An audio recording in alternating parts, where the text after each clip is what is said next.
You step into the world of the 19th century, but not into a palace of wonders, not into a gallery of paintings, not into a cathedral of light, but into an exhibition ground where the beating heart of humanity itself was turned into spectacle, where men, women, and children stood as living objects behind bars, while crowds surged forward with coins in their hands and hunger in their eyes, desperate not for truth, but for a distorted vision of it, a vision framed by colonial arrogance, by racial hierarchy, by the unspoken belief that some people were destined to be admired only as curiosities, never as equals, never as souls with dignity. This was the horrifying stage of human zoos, where Europe and America clothed cruelty in banners of progress, where fairgrounds and world expositions were hailed as triumphs of culture and science but were, in truth, graveyards of morality.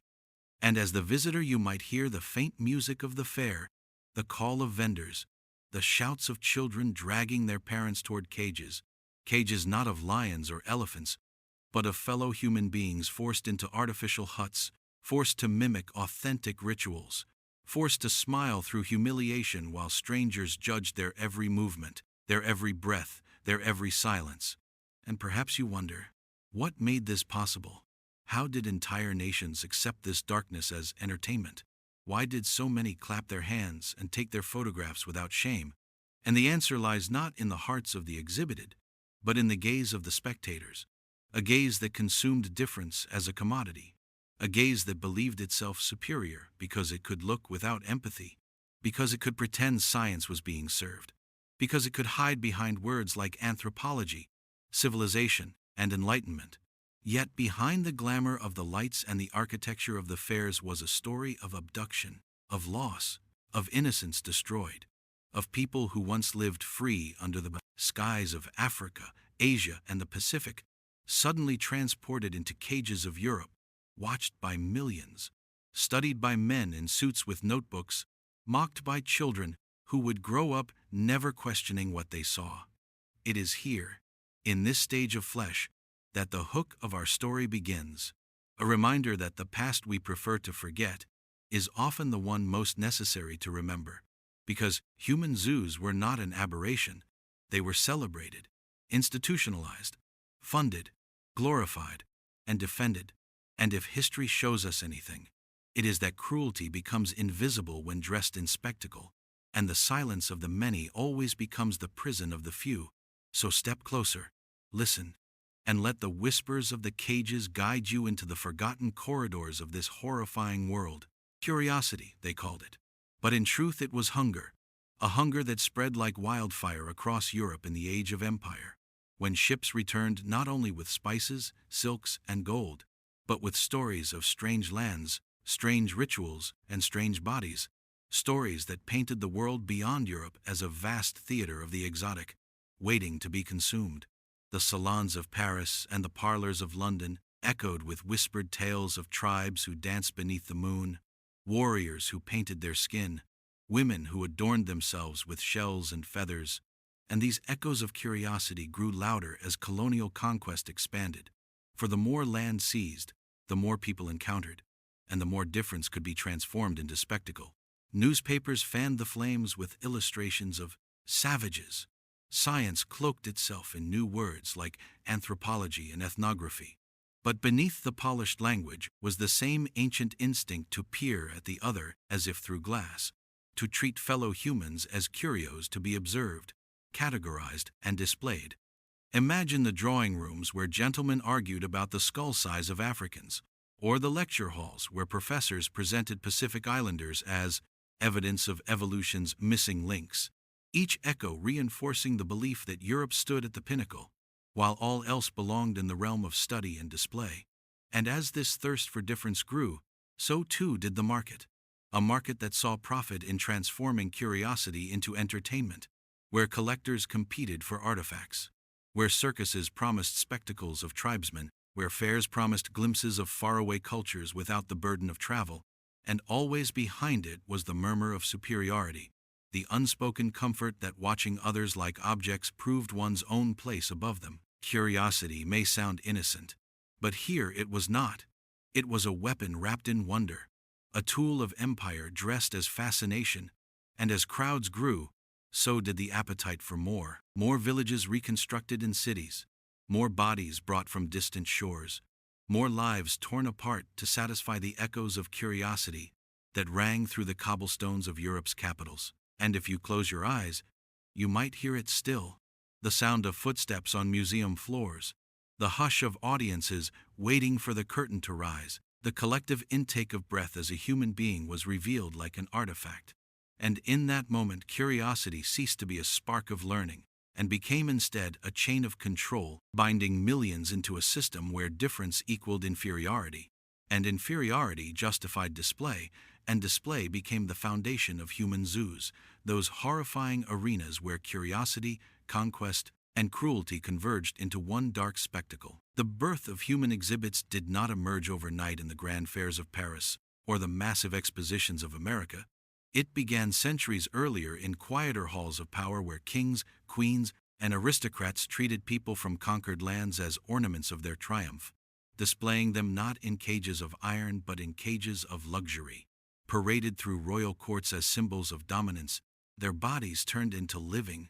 trophies of empire. Imagine the 16th century when enslaved Africans were brought into European courts to serve as pages, dressed in silk yet stripped of freedom, made to stand beside their masters as proof of conquest, their very presence reinforcing the illusion of superiority. And from these intimate performances of power grew the practice of public display, when indigenous captives from the Americas were shipped across the ocean and paraded before crowds in Spain, when the so-called curiosities of the New World were not only feathers and gold but human beings themselves, treated as wonders to be gazed upon, studied, and judged. These early exhibits carried a chilling dual purpose. They entertained and they instructed. They told audiences that empire was real, tangible, embodied in the strange man or woman brought from distant lands. And this logic deepened as centuries rolled on, feeding into traveling shows and menageries, where humans were exhibited alongside animals, blurring the line between spectacle and subjugation.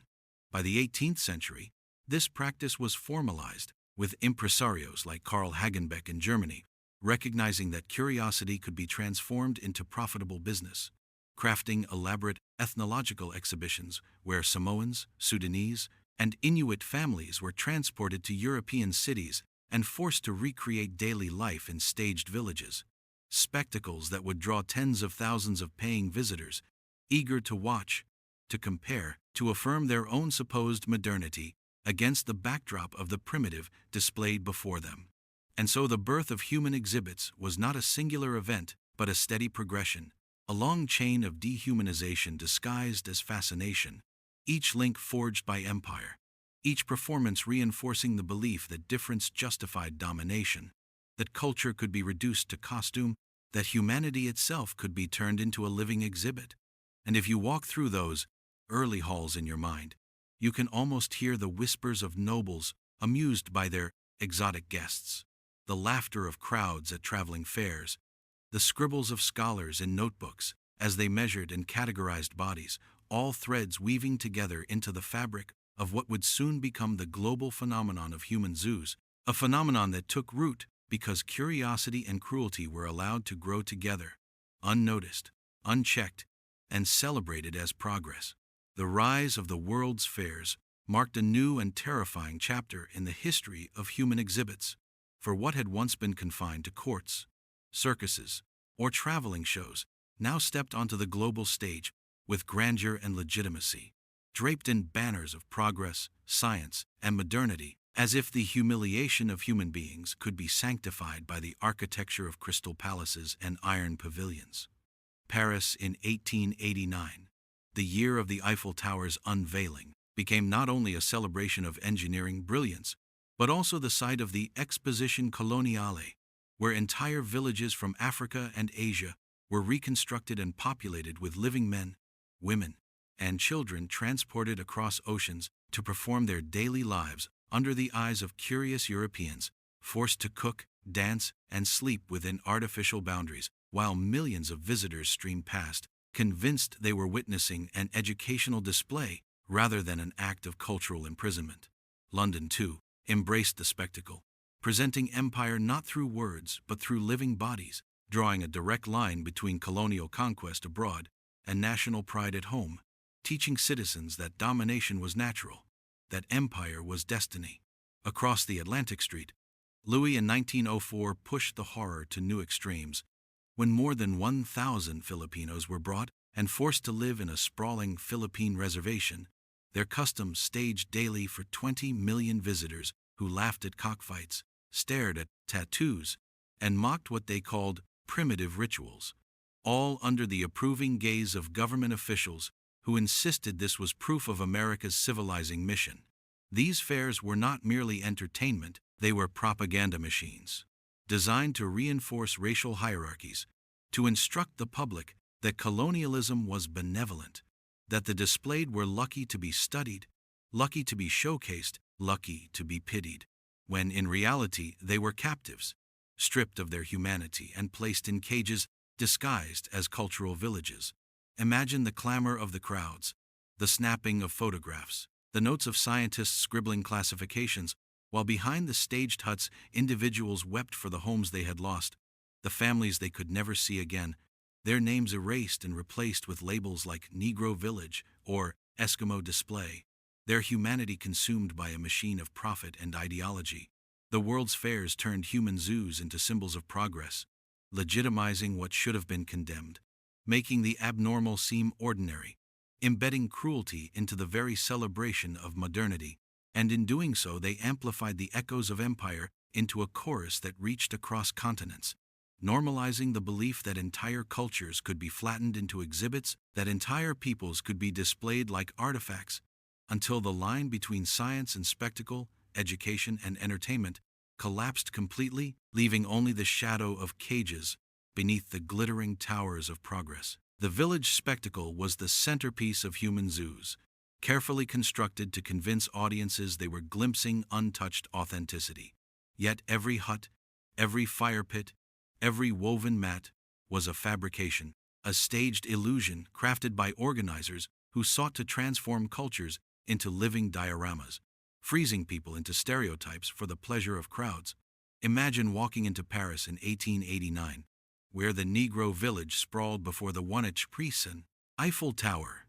huts built from imported materials, women made to grind grain or weave baskets, men instructed to dance or perform mock hunts, all under the constant gaze of onlookers who leaned in as if peering through glass at exotic creatures, while loudspeakers or printed pamphlets proclaimed this was science, this was education, this was progress. The truth, however, was humiliation, because the so-called villages were not authentic representations of life in Africa, Asia, or the Pacific, but carefully staged caricatures designed to reinforce colonial myths, designed to show the primitive against the backdrop of European modernity, designed to whisper into every spectator's ear that empire was justified because look at these people. See how simple, how undeveloped, how childlike they are compared to the grandeur of iron towers, electric lights, and modern machines. The villagers themselves lived under constant surveillance, their movements choreographed, their diets controlled, their privacy erased, forced to perform daily life not for themselves but for strangers, their homes turned into cages of straw, their identities reduced to labels like Zulu warrior or Samoan maiden, repeated endlessly in exhibition catalogs, photographs, and postcards that spread across Europe and America, embedding stereotypes into the popular imagination. Crowds flooded these spectacles, parents bringing children, couples strolling hand in hand, scholars jotting notes, photographers capturing staged smiles, and each step reinforced the illusion that this was reality, that this was culture distilled into a cage, when in truth it was a cruel theater of empire, a spectacle that stripped away humanity and replaced it with entertainment. And what made it more horrifying was how normal it seemed, how seamlessly it blended into the rhythm of fairs, how easily people accepted that a human village belonged beside mechanical marvels and industrial displays. In these moments, the world learned to look without seeing, to consume difference without empathy, to believe that daily life performed for profit was the truth of an entire people. And so the village spectacle became the heart of the human zoo, a place where bodies were trapped in perpetual performance, where identity was rewritten as stereotype, where human dignity was extinguished beneath the applause of crowds who mistook cages for culture and spectacle for science. Subscribe now to uncover more hidden dark history, shocking human rights tragedies, and untold stories erased from textbooks. The image of children in cages is perhaps the most haunting of all the horrors within the world of human zoos. For if there is any symbol of innocence, it is the laughter of a child. And yet here that laughter was stolen, twisted into spectacle, as young boys and girls were taken from their homes, transported across seas, and placed into artificial villages where strangers pointed, jeered, and gawked as if childhood itself could be transformed into entertainment. Imagine the scene at the 1889 Paris Exposition, where small children from Africa and the Pacific were forced to sit in miniature huts, to mimic daily tasks, to play games not for joy but for performance, their every movement scrutinized by onlookers who bent low to take photographs, to study their faces, to marvel at their difference as though these were not human beings but living dolls. And worse still, imagine Street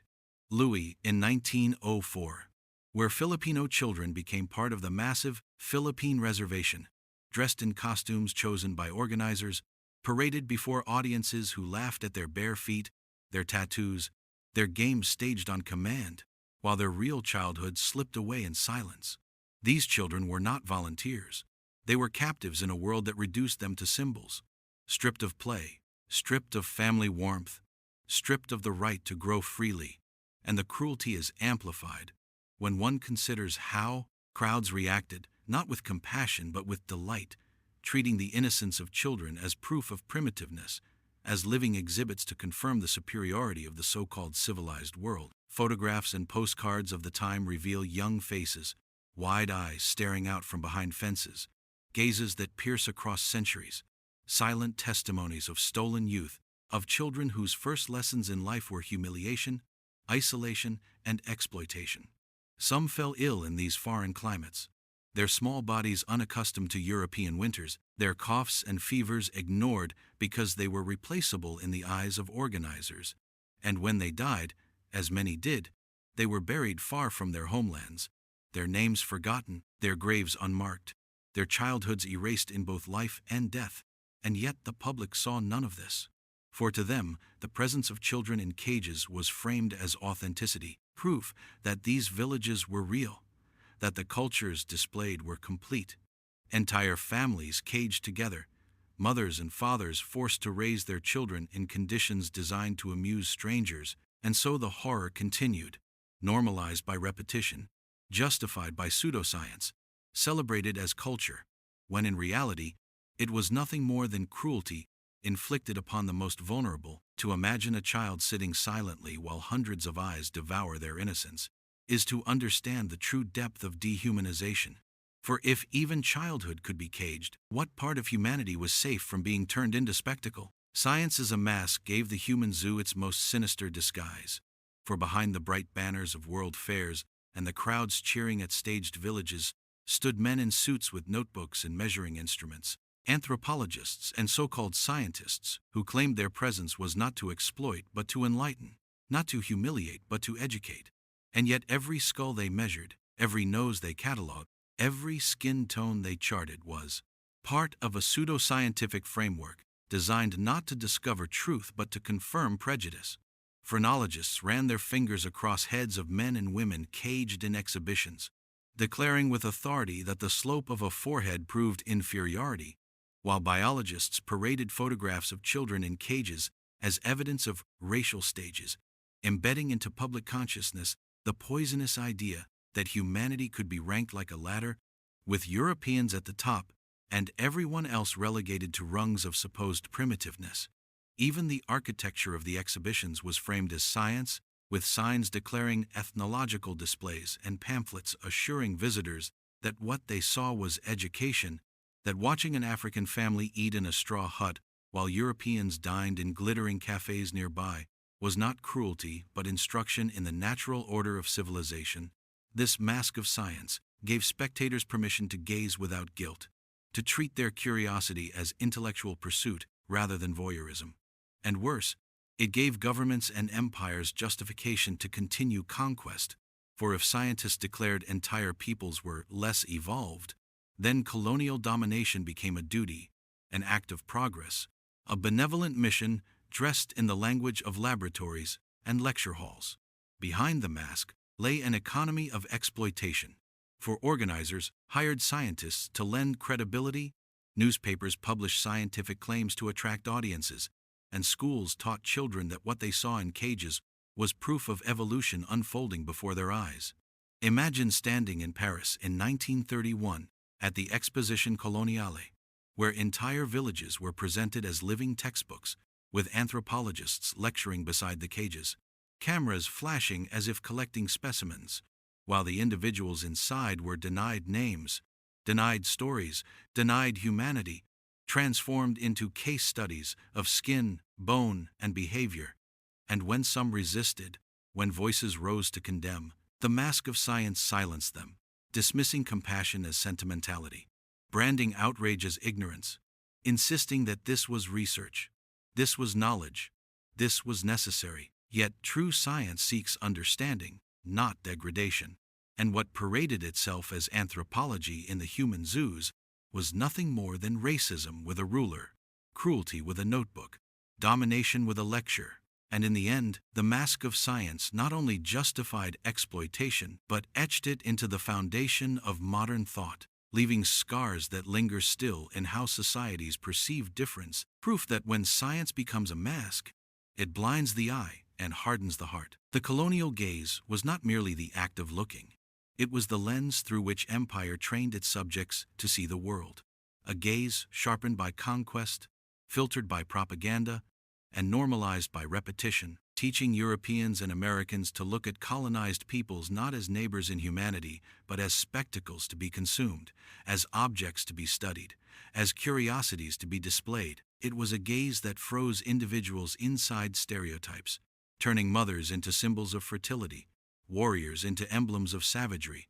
children into props of innocence, and elders into relics of a dying race, all while erasing the complexities, the languages, the songs, and the histories that lived within them. When crowds filled the world's fairs, they were not just looking at villages, they were absorbing an ideology, one that told them empire was natural, that difference was permanent, that the people behind fences were living proof of Europe's destiny to rule. And the colonial gaze fed this belief by constantly framing the other as inferior, primitive, or childlike. Posters advertised exotic tribes, as if they were circus animals. Postcards captured frozen smiles. Newspapers described human exhibits with words that stripped away individuality, and even schoolbooks carried images from exhibitions, embedding the gaze into the minds of children so they would grow to see without empathy, to gaze without question. Imagine the family strolling through the 1931 Paris Colonial Exposition, the father explaining to his son that these were the people of Africa, not as equals but as spectacles, the mother nodding as if this was education, while the individuals in the cages looked back, their gaze silenced by bars, their humanity overshadowed by labels. This was the colonial gaze at work, powerful not because of violence but because of normalization, because millions of people learned to look without seeing, to consume suffering as culture, to interpret humiliation as entertainment. And beyond the exhibitions, this gaze carried into daily life, into advertisements that used caricatures of colonized people to sell soap, into theater shows that mocked rituals for laughs, into policies that justified domination by presenting colonized nations as childlike wards of empire. The colonial gaze was a mirror that showed colonizers what they wanted to believe, that they were advanced, benevolent, superior, while distorting the reflection of those they dominated, reducing them to shadows of their true selves. And in the quiet moments, when the crowd dispersed and the village sat in silence, the gaze lingered still, etched into photographs, etched into memories, etched into the collective consciousness, ensuring that even long after the cages were dismantled, society continued to look through the same lens, proving that the colonial gaze was not just an act of seeing, but a way of believing. one that dehumanized generations and shaped the world far beyond the exhibition grounds. Behind every cage, every staged hut, every fabricated village, there were human beings with names, voices, and memories. And to tell the stories of the displayed is to peel away the cold statistics of world fairs and expose the quiet tragedies that lived within them, like the story of Otabenga, a young man from the Congo who was taken from his homeland after brutal colonial violence had already claimed his family, shipped across the Atlantic, and placed in the Bronx Zoo in 1906, where he was displayed in the monkey house, forced to sit beside primates while crowds laughed. Newspapers debated his humanity, and scientists declared him proof of evolution's lower rungs, until the weight of humiliation and exile grew so unbearable that he eventually took his own life. Or, think of the Saartjie Baartman, the so-called Hottentot Venus, paraded through London and Paris in the early 1800s. Her body objectified, her curves mocked, her dignity stripped away, as she became a grotesque caricature of pseudoscience and voyeurism. And even after death, her remains were dissected and displayed in museums, until finally returned to South Africa in 2002, nearly 2 centuries later, as a symbol of both suffering and reclamation. Countless others remain nameless, like the Samoan women forced to sing and dance in Hamburg's ethnological shows, smiling while longing for distant islands, or the Inuit families brought to European fairs, forced to live in staged igloos under summer heat, some dying of disease before ever returning home. There were children who never learned their mother tongues again, raised in cages where strangers barked foreign words at them, elders whose sacred rituals were mocked on stage, warriors stripped of weapons and paraded as curiosities. And each story tells us that human zoos were not abstract events, but deeply personal tragedies, where the arc of an individual life was bent and broken for profit, for spectacle, for empire. And yet, in the silence of photographs, in the hollow eyes that stare back from postcards, their humanity remains.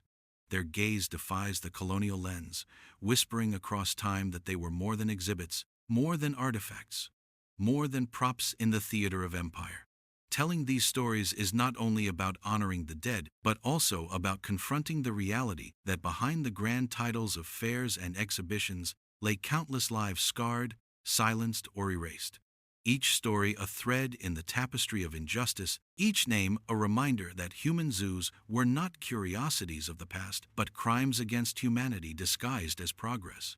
And if you lean in, you can still hear their voices in the cracks of history, insisting they be remembered not as exhibits but as people. Dignity, once stolen, cannot be easily restored. And in the world of human zoos, dignity was stripped away daily, piece by piece, until men, women, and children who once lived freely beneath their own skies were reduced to living props inside a theater of colonial cruelty. Their clothes replaced with costumes chosen by organizers, their rituals rehearsed and exaggerated for amusement, their silence mistaken for consent, their humanity erased by laughter and spectacle. To stand behind a fence and feel the eyes of thousands devouring you is to know the theft of dignity at its rawest level. For every glance was not recognition but consumption, every photograph not remembrance but reduction, every whispered comment a blade cutting into self-worth, teaching the displayed that the world no longer saw them as equals but as specimens, proof of myths crafted to justify conquest.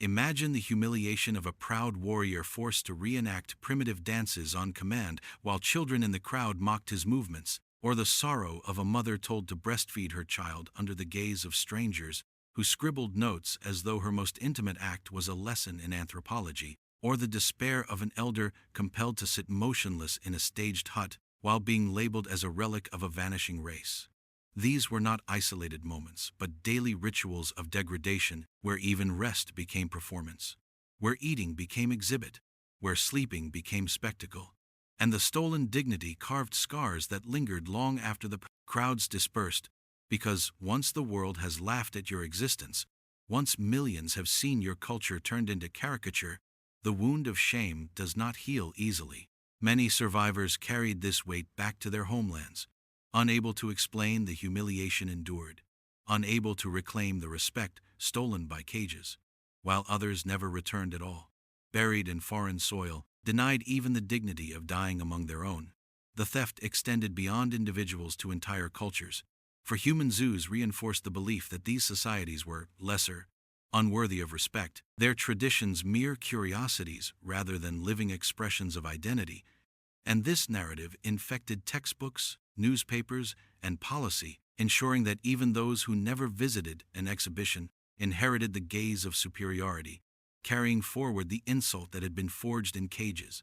And yet, in the stolen dignity there remained sparks of resistance, silent but unbroken, in the way individuals held their gaze despite humiliation, in the way they carried themselves with quiet strength, in the way their very survival defied the spectacle designed to erase them. For while human zoos robbed dignity in the moment, history now returns it by naming the theft, by speaking their truth, by refusing to let their silence be the final word. And in that act of remembrance, the dignity once stolen begins, slowly, to be restored. The crowds who watched were not passive observers, but the lifeblood of the human zoo. For without their coins, their fascination, their applause, the cages would never have been built, and yet millions came willingly. Families strolling beneath banners, children tugging at their parents' hands to get closer to the huts, couples laughing at what they thought were strange customs, scholars jotting notes with the authority of science, all of them complicit in turning human suffering into spectacle. Imagine the fairgrounds in Paris, the pathways crowded with men in suits and women in long dresses, their eyes shifting from glittering machines of modernity to the straw huts of the so-called Negro village, where they leaned over fences to take photographs, to gawk, to comment with casual cruelty about the skin,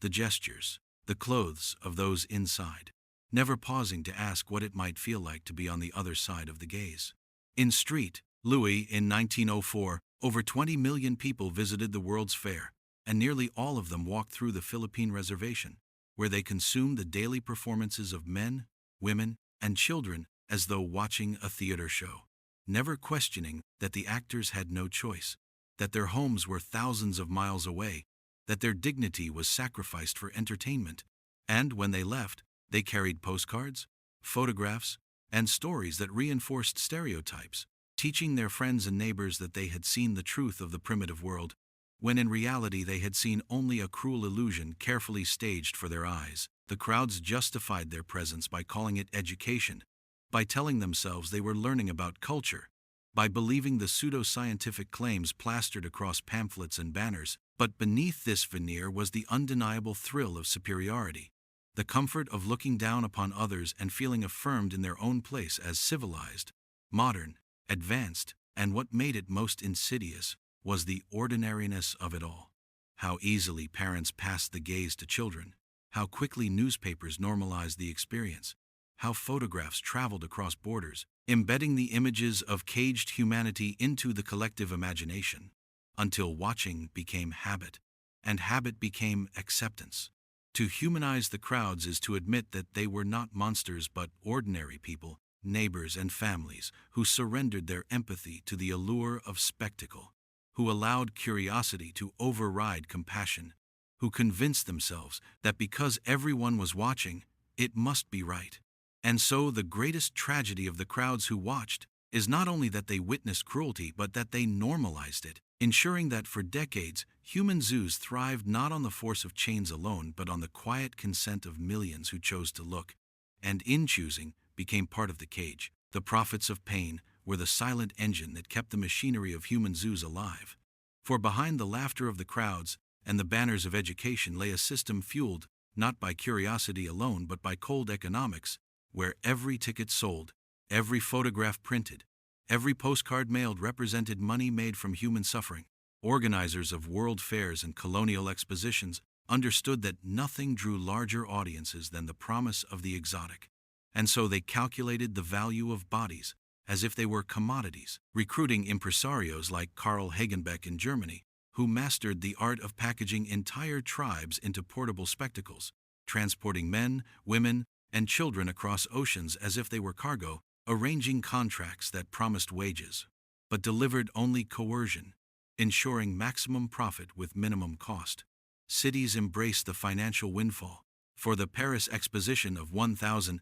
889, attracted more than 20 million visitors, whose spending enriched hotels, restaurants, and vendors, while the street Louis World's Fair of 1904 generated millions in revenue, much of it tied directly to the Philippine Reservation, where the daily humiliation of indigenous people became one of the fair's most lucrative attractions. Profits extended beyond the gates, for newspapers sold more copies when they plastered images of primitive villages across their pages. Photographers sold portraits of caged children to eager tourists. Publishers flooded the market with books and pamphlets written by so-called scientists who turned pseudoscience into bestsellers. And manufacturers used caricatures of colonized people in advertisements to sell everything from soap to chocolate, transforming exploitation into a full-blown industry. The individuals inside the cages saw none of this wealth, many of them unpaid or given only meager rations,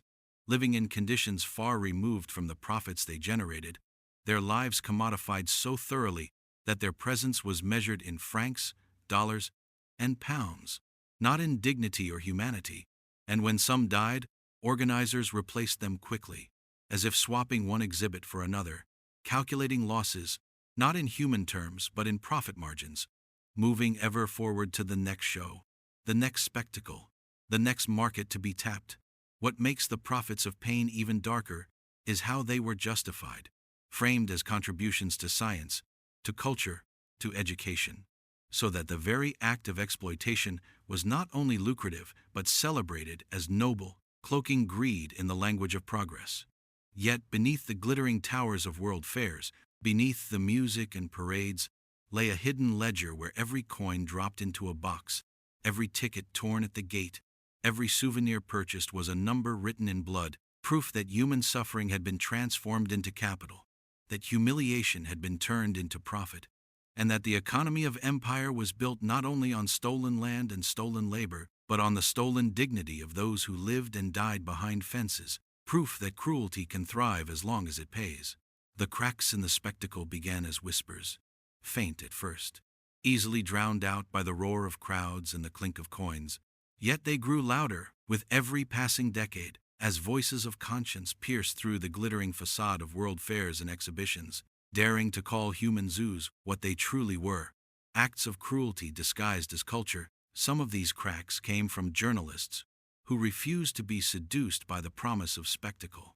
writing scathing critiques that described not exotic authenticity, but degrading prisons, reports that asked why men and women should be forced to live in huts behind fences, while others walked freely in the streets outside. Others came from activists and abolitionists who saw in the cages a continuation of slavery by another name, a new form of bondage that humiliated entire peoples under the banner of science, and they began to speak in churches, in pamphlets, in meetings, planting seeds of doubt in a public too eager to look away. Even some scientists began to question, arguing that anthropology could never advance by turning people into exhibits, that true knowledge required dignity, not degradation. Though these voices were often dismissed or silenced by institutions profiting from the shows, and yet every act of resistance mattered, for in Hamburg, protests arose when Inuit families fell ill and died from conditions of display,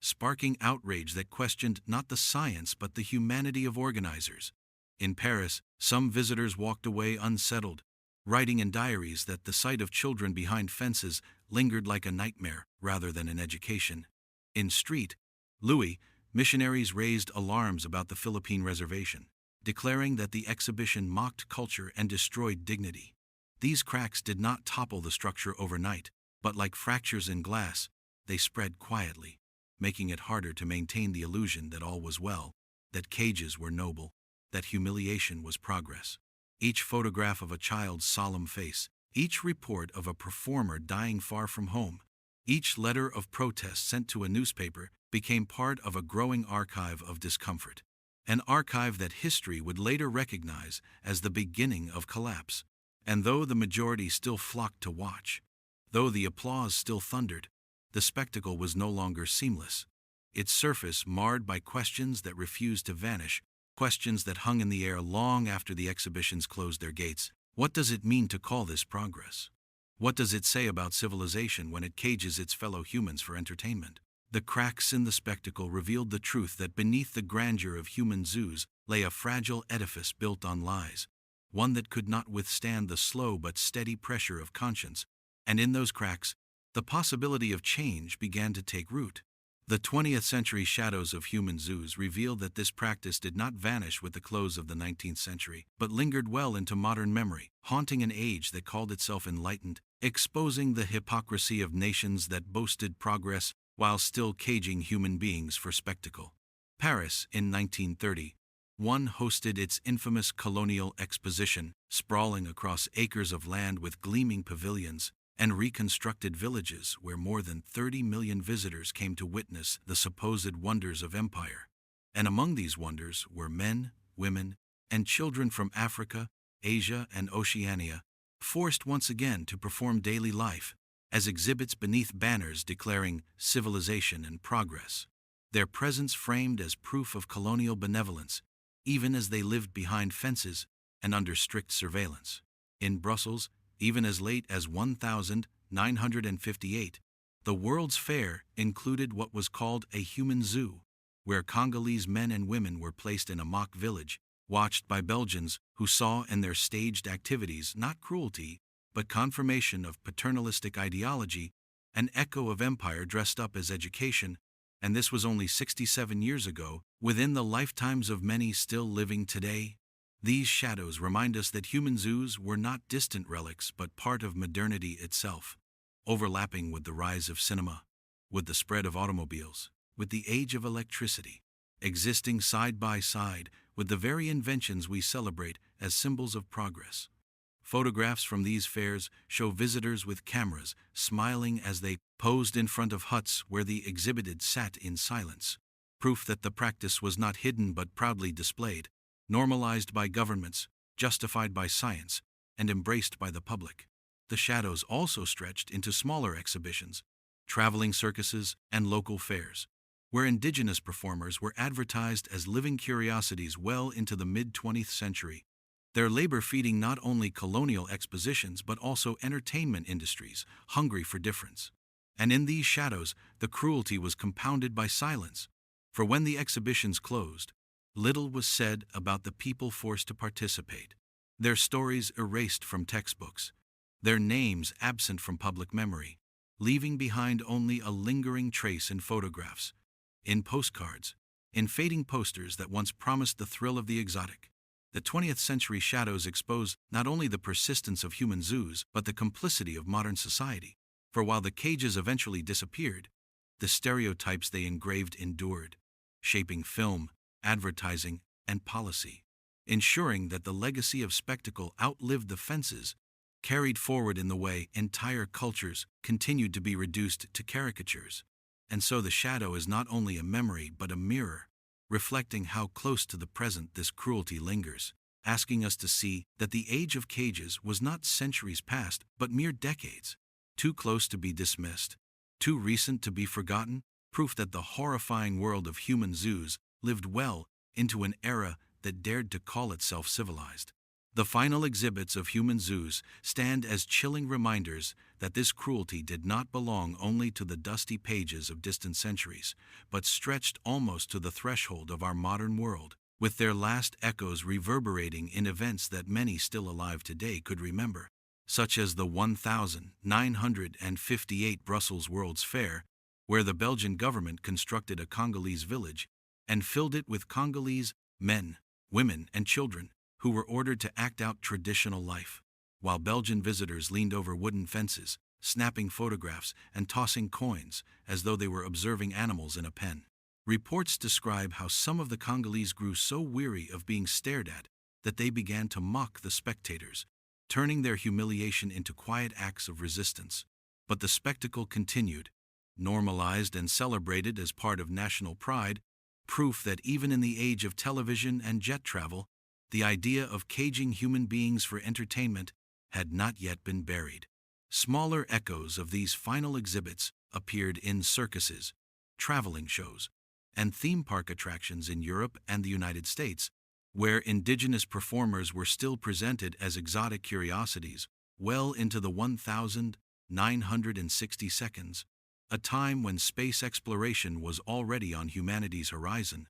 a time that proved progress in technology did not mean progress in morality. The final exhibits also revealed the fracture lines of empire. For as colonies demanded independence, the practice of displaying colonized peoples became increasingly untenable, an embarrassment to governments that sought to project modern values. Yet instead of being condemned outright, the memory of human zoos was quietly erased, the cages dismantled, and the photographs tucked away in archives, as though forgetting could absolve the crime. What made the final exhibits so haunting was not only their persistence, but their silence. For unlike earlier centuries, when these displays were openly celebrated, by the mid-20th century there was a sense of unease, a recognition that such spectacles were no longer acceptable. Yet this recognition came too late for those who had already suffered, too late for those who had died in captivity, too late for the children who had grown up knowing only life behind fences. And so the final exhibits were both an ending and a beginning, an ending to the physical cages that had once stood in the heart of European capitals, but a beginning to the long struggle of reckoning, the effort to unearth stories that had been buried, to confront legacies that had been denied, to recognize that the final exhibits were not isolated aberrations, but the last gasps of a system that had thrived on exploitation, cruelty, and the theft of dignity. And in their fading presence, we see not closure but a haunting reminder that history does not always end cleanly, that injustice often leaves shadows long after the cages have been dismantled, shadows that demand we continue to look back, to remember, to name, lest the silence of the final exhibits becomes the silence of forgetting. Buried in silence is where the story of human zoos remained for decades, hidden not because the evidence was scarce but because societies chose to forget, governments preferred to erase, and schools declined to teach, leaving behind generations who grew up believing progress had always been noble, that world fairs had only been about machines and marvels, that colonialism was a story of roads and railways rather than cages and humiliation. Archives filled with photographs of children staring through fences, with postcards showing mothers cooking behind bars, with newspapers praising exotic villages, were quietly stored away, rarely displayed, rarely acknowledged, as if locking them in drawers could bury the shame they carried. And in this silence, the memory of those who suffered was denied a voice, their stories lost beneath the triumphal narratives of empire and progress. Textbooks in Europe and America celebrated the Eiffel Tower, but seldom mentioned that beneath its shadow, men and women were exhibited like curiosities. History classes spoke of the grandeur of the street, Louis World's Fair, but rarely explained that 20 million people had gazed upon Filipinos, forced to perform their daily lives as spectacle. Museums proudly displayed artifacts stolen from colonies but concealed the human cost of how those artifacts had been showcased beside the living bodies of the colonized. And so, silence became another layer of cruelty, erasing not only the dignity of the displayed but their memory, as if the suffering of generations could be edited out of history, leaving descendants to wonder why their ancestors had vanished from the narrative, why their pain was not recorded, why their names were absent from the monuments of progress. The silence was also convenient, for nations emerging from colonialism sought to present themselves as modern and humane, and admitting the existence of human zoos would mean confronting the hypocrisy of civilizations that caged people while boasting of liberty, equality, and brotherhood. Yet silence cannot bury truth forever, for in the cracks of archives, in the work of determined historians, in the whispers of families who remembered, the stories began to resurface, forcing societies to look once more at the photographs they had tried to forget, to confront the fact that the same crowds who marveled at electric lights also applauded human cages. But for too long the silence allowed the world to believe the horrors were distant, aberrations rather than institutions, exceptions rather than norms. And in that silence the wounds deepened, unacknowledged and unhealed, proving that forgetting is not neutrality but complicity, that silence is not absence but another form of violence, and that until these buried memories are spoken aloud, the story of human zoos will remain unfinished, echoing beneath the layers of denial that sought to cover it. The lingering wound of human zoos is not confined to the photographs in dusty archives or the ruins of exhibition grounds. It lives in the present, woven into the fabric of societies that still carry the scars of being displayed, mocked, and dehumanized. Scars passed down like whispers from grandparents to children, unspoken but felt in the weight of stereotypes, in the burden of racism, in the subtle and not so subtle ways. Entire cultures are still reduced to caricatures. When people of African, Asian, or Pacific descent walk into classrooms, workplaces, or neighborhoods and find themselves described as exotic, primitive, or less advanced, they are encountering echoes of those cages, echoes of the colonial gaze that once froze their ancestors behind bars and told the world that they were curiosities rather than equals. And these echoes are not accidental. They are the lingering remnants of narratives crafted and reinforced in the age of human zoos. Films, advertisements, and pop culture throughout the 20th century recycled the same images once sold on postcards at world fairs: tribal dances exaggerated for laughs, dark skin portrayed as savage, indigenous life framed as childlike simplicity. And even when the cages disappeared, the stereotypes they engraved continued to circulate, infecting global consciousness with distorted visions of entire peoples. The wound is also psychological, for how does a community heal when its ancestors were forced to perform their lives for strangers? When their dignity was not only stolen but commodified, when their humanity was questioned by scientists, governments, and millions of ordinary people who saw them not as fellow humans but as exhibits. And then afterward the world buried this memory in silence, offering new recognition, new justice, new space to grieve. The wound lingers in the absence of monuments for the displayed, in the lack of names remembered, in the denial that such cruelty was ever part of modern history, leaving descendants to grapple with invisibility, to carry trauma without acknowledgement. Yet it also lingers in the collective conscience of those who once watched, in nations that built wealth and prestige from cages yet seldom admit the cost, in societies that prefer to celebrate progress without confronting the exploitation that funded it. The wound festers because forgetting was chosen over remembering, because silence was chosen over truth, because humanity turned away instead of facing the cruelty embedded in its own reflection. And so the legacy of human zoos is not only a history lesson, but a living wound, one that shapes how we see difference today, one that demands reckoning, one that insists healing can only begin when memory is restored, when dignity is returned, when the whispers of those once caged are heard and honored as voices, not exhibits, as ancestors, not curiosities. The forgotten graves of those who died in human zoos are the most silent testimonies of all. Unmarked earth, where stories were buried alongside bodies, where names faded into numbers, where dignity was stripped not only in life but in death. For many of the men, women, and children transported across oceans never returned home, never saw their villages again, never rested among their ancestors. Instead, they were laid into shallow graves on the outskirts of European cities,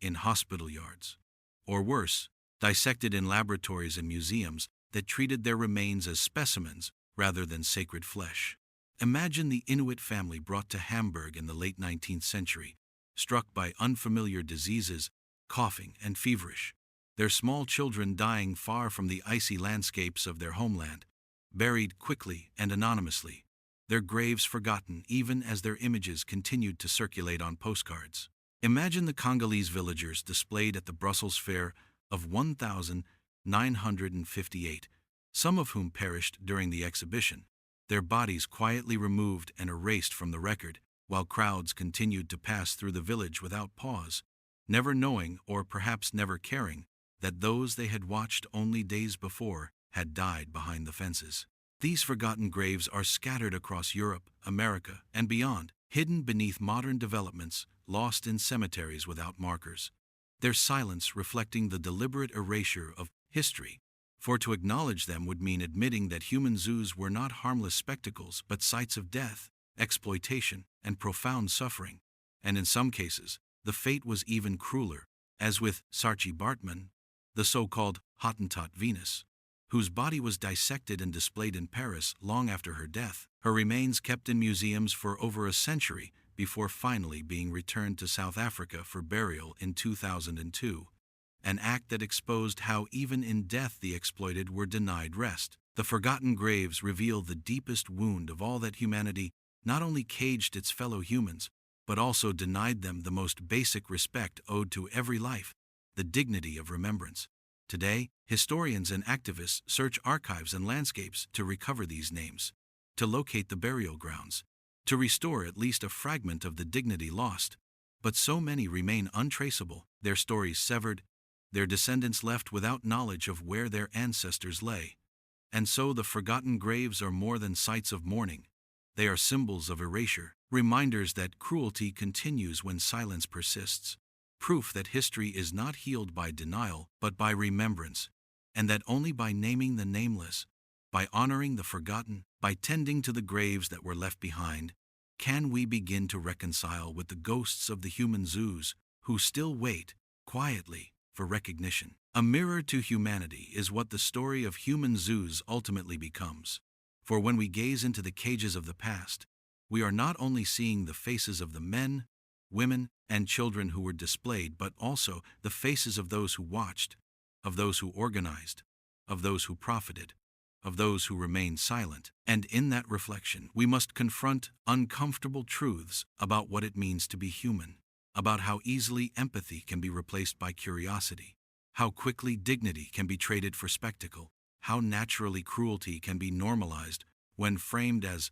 science, culture, or progress. The human zoo was not simply about the dehumanization of the exhibited, it was also about the dehumanization of the spectators. For to stand before a cage and see not a neighbor, but an exhibit, is to surrender a part of one's own humanity, to extinguish compassion in the name of entertainment. And when millions of ordinary people across Europe and America did just that, they revealed how fragile morality becomes when social norms sanction cruelty. The mirror forces us to ask, what did the cages reveal about them? And what do they reveal about us now, when echoes of the same gaze still linger in stereotypes, in racial hierarchies, in the commodification of culture through tourism, media, and advertising? When visitors clapped at performances in the street, Louis Fair, they were not only watching Filipinos, they were watching themselves, watching their own capacity for indifference, their own eagerness to consume difference without understanding, their own comfort in superiority. And that is why the mirror is haunting, because it shows that the human zoo was not an anomaly but a symptom of something deeper, a hunger to dominate, to control, to frame others as less in order to affirm one's own place as more. And if history teaches anything, it is that what seems normal in one era can later be condemned as monstrous, which means the mirror does not only reflect the past, but warns the present, asking what spectacles we accept today that future generations will call cages, what cruelties we normalize under banners of progress, what dignities we steal while convincing ourselves it is necessary. The mirror to humanity is not gentle. It does not flatter. It reveals flaws. It reveals shadows. It reveals the ease with which societies abandon compassion when it is convenient. And to look into it is to acknowledge that the horror of human zoos belongs not only to history but to us, for we are the inheritors of both the suffering endured and the silence that followed. And whether we choose to recognize that reflection or turn away determines whether the mirror becomes a tool for reckoning or another surface buried in dust. The final question that lingers after the story of human zoos is not only how such cruelty was possible, but what it reveals about us today. For history forces us to confront not just the cages that once stood in Paris, Hamburg, or St. Louis, but the cages that may exist in subtler forms now, cages built not of wood and iron, but of stereotypes, exploitation, and silence, cages that future generations may look back upon with the same horror we feel now. If millions once accepted the humiliation of human beings as education, what do we accept today, under the banner of progress?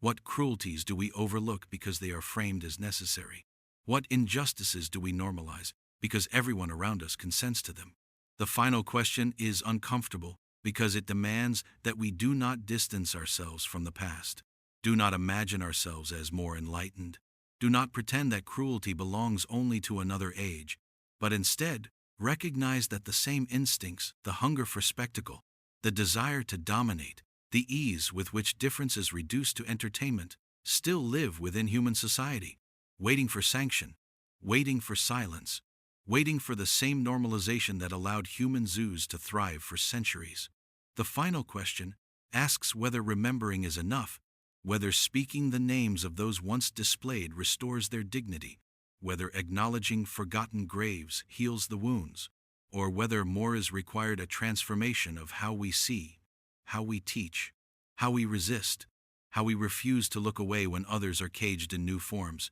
And in asking it, we must admit that the horror of human zoos was not an aberration, but a mirror of human capacity for cruelty.